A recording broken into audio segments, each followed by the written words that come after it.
लाजमी सोच रहे होंगे कि ये कौन सा जंगल है, हम यहाँ पे क्यों पहुंचे और कैसे पहुंचे। और सबसे अहम पॉइंट ये है कि अगर आप इस जंगल में जाना चाहते हैं तो ऐसी क्या चीज़ें हैं जिससे आपको बाखबर होना चाहिए। तो इस व्लॉग में आपको इन सारी चीज़ों का जवाब मिलेगा।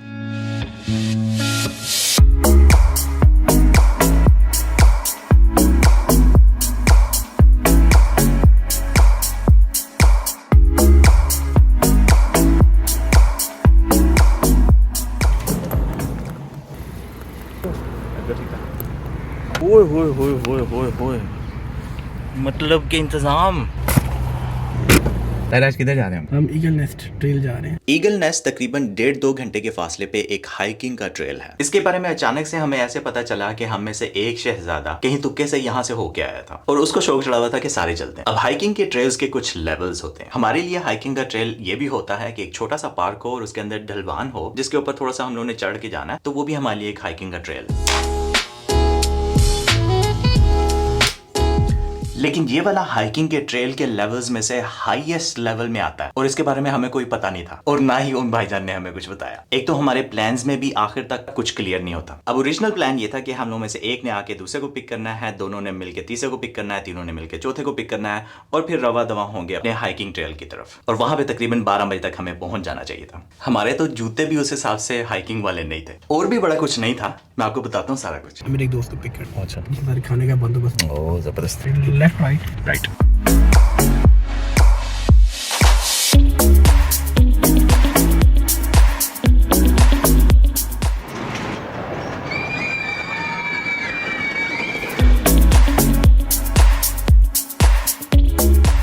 अब हर एक ग्रुप के अंदर एक दोस्त गाड़ियों का बहुत शुदाई होता है, हम में से ये वाले भाईजान, और आपको वही करते नजर आ रहे हैं जो कि एक्सपेक्टेड है। अब अगर आप कनाडा में हो और सफर कर रहे हो तो आपका स्टॉप टिम हॉर्टन्स के अंदर मस्ट है। इस वजह से पहला स्टॉप हमारा यहीं पे था।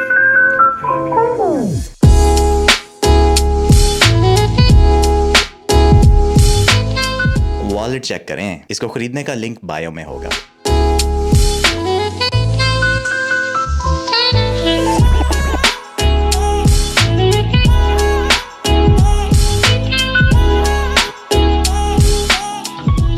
अब जारी बात है, प्लान बना हो और उसमें चेंजेस ना आए तो ये तो हो नहीं सकता। इस वजह से रास्ते में जाते जाते हम लोग में से एक भाईजान को भूख लग गई और प्लान ये बना कि खाना वहां पे ट्रेल पे जाके बनाने की बजाय यहीं पे बना लेते हैं, ताकि खाना खा के फिर सीधा वहां पे जाएं और वहां पे ट्रेल पे चहलकदमी करके उस खाने को हजम कर, जो कि बाद में जाके पता चलेगा कि बहुत अच्छा प्लान था। खैर फौरन से पता चला कि यहाँ पे एक पास करके जगह है जहाँ पे पोटेंशली शायद हम आग जला के तो अपनी कढ़ाई वगैरह बना लें। जगह बहुत अच्छी थी।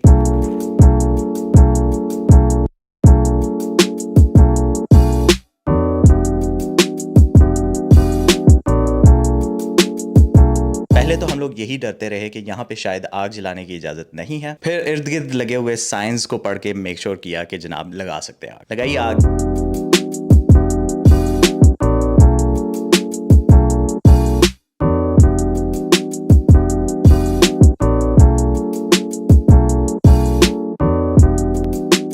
कढ़ाई खाई, मजे की, बहुत जबरदस्त खाना बनाया था भाईजान ने। उसके बाद जाते हुए हम लोगों ने मेक श्योर किया कि कोई भी गार्बेज वगैरह वहां पे छोड़ के ना जाए, क्योंकि ना चाहते हुए भी बाज़ जगहों पे आप अपनी पूरी की पूरी कौम और नस्ल को रिप्रेजेंट कर रहे होते हैं और लोग हमेशा ये कहने लग जाते हैं कि ये लोग हमेशा यही करते हैं। इस वजह से आप जब भी कहीं पे हो तो इस तरह की चीज़ों का ख्याल रखा करें।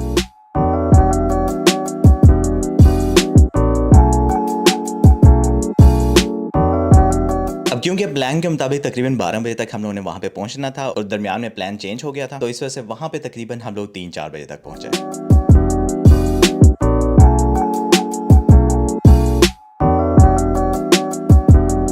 यहाँ पे आते साथ पार्किंग की सिचुएशन को देख के और यहाँ पे लोगों को देख के जो कि यहाँ ट्रेल पे हाइकिंग करने आए थे, मुझे कुछ अंदाजा हो जाना चाहिए था कि ये कोई छोटे लेवल की हाइकिंग की ट्रेल नहीं है। लेकिन इस चीज से बिल्कुल बेखबर हम लोग खुशी खुशी से चलने लग गए। और वो भाईजान जो कि पहले इस ट्रेल में से होके आए थे, उन्होंने अपने बाजू को कवर करने के लिए भी चीजें खरीदी हुई थी, उन्होंने एक्स्ट्रा जैकेट भी रखी हुई थी, सब कुछ कवर करने के लिए चीजें रखी हुई थी और इन लवाजमात के बारे में हमें कुछ नहीं पता था। सबसे पहली बात, ट्रेल बहुत खूबसूरत है, हाइकिंग के लिए बेस्ट है। अगर आप जाना चाहते हैं तो लाजमी जाएं। हम लोगों ने ट्रेल शुरू करने से पहले एक कोक का कैन भी चढ़ा दिया। इसका नुकसान मुझे आगे जाके हुआ। अब कोक के अंदर मौजूद शुगर पसीना बन के बॉडी में से निकल रही थी और पसीना ज्यादा से ज्यादा आने की वजह से मच्छरों ने, मक्खियों ने बुरा हाल किया हुआ था। ऊपर से बाकियों के मुकाबले में कपड़ों की जो मेरी सिलेक्शन थी उससे मच्छरों को वारदात का बहुत ज्यादा एक्स्ट्रा एरिया मिला हुआ था। अपेरेंटली हाइकिंग का ये ट्रेल तकरीबन 2 किलोमीटर पर मुहित है, लेकिन क्योंकि ये ऊपर नीचे दाएं बाएं होता जाता है, इस वजह से तकरीबन 30 मिनट का टाइम आपको चाहिए होता है इसको पूरी तरह तय करने के लिए। और अगर आप तस्वीरें और वीडियोस वगैरह बनाते जा रहे हैं और मच्छरों से लड़ाई करते जा रहे हैं तो ये टाइम ज्यादा होता जाता है। ट्रेल के अंदर जगह जगह पे सुर्ख और ब्लू और येलो किस्म के निशान लगे हुए थे। ब्लू और येलो के निशान का मुझे सही नहीं पता कि किस वजह से है। येलो मेरे ख्याल से रिप्रेजेंट करता है किसी किस्म की दलदल या पानी को, तो आपने येलो से दूर रहना है और रेड को फॉलो करना है। उसी साइन के अंदर आपको एरो भी दिखाई देगा कि आपने इस तरफ जाना है या उस तरफ जाना है। इन सारी बातों की वजह से पता चलता है कि ये एक कम्युनिटी बेस्ड बहुत स्ट्रांग लेवल का हाइकिंग का ट्रेल है और इसके लिए आपको गियर और प्रेपरेशन भी उसी तरह करनी चाहिए। और आप लोगों को इस वजह से बता रहा हूं ताकि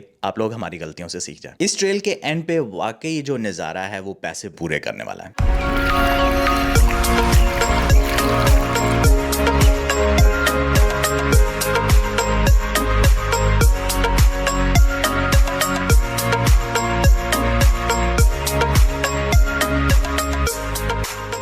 यहाँ पे मैंने अपना ड्रोन भी ऑलमोस्ट गिरा के तोड़ दिया।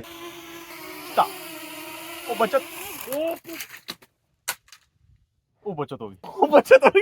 सीधा टकराया ट्री के साथ। पहाड़ी के बिल्कुल एज पे जाके वो गिर के रुक गया। पहाड़ी से नीचे उतरने के बाद आपको पता चलता है कि यहाँ पे लोग खैमे भी लगाते हैं जो कि रातों को यहाँ पे रहते हैं। यहाँ पे पोर्टेबल टॉयलेट सिस्टम भी है जो कि इतना छुपा हुआ नहीं है जितना आप एक्सपेक्ट करेंगे। आज पानी का टेम्परेचर बहुत मुनासिब था और ये बिल्कुल चट्टान के साथ पानी वाला जो सीन था वो एक बचपन की बहुत मजबूत मेमोरी की याद दिलाता है, जिसमें घर के पास बिल्कुल इसी तरह की तैरने की जगह थी और उसमें जो नहाने के मजे थे वो बहुत जबरदस्त थे। इस वजह से भाई ने यहाँ पे नहाया और पैसे पूरे किए।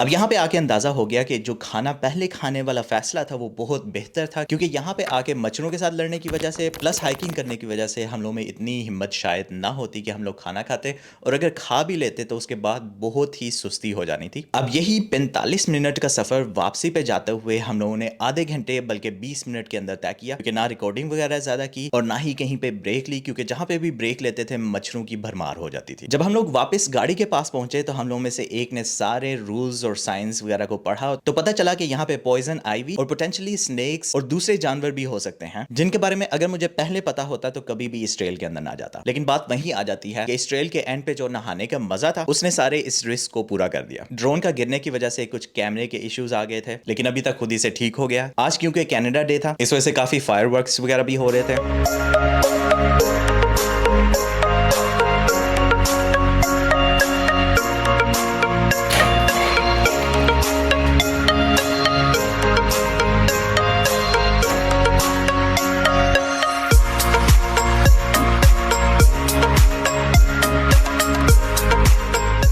ये रही आज की वीडियो। मिलते हैं फिर कभी किसी जगह किसी पर। जहां पे भी रहें अपने खर्चे पे रहें, खुश रहें, रब रखा।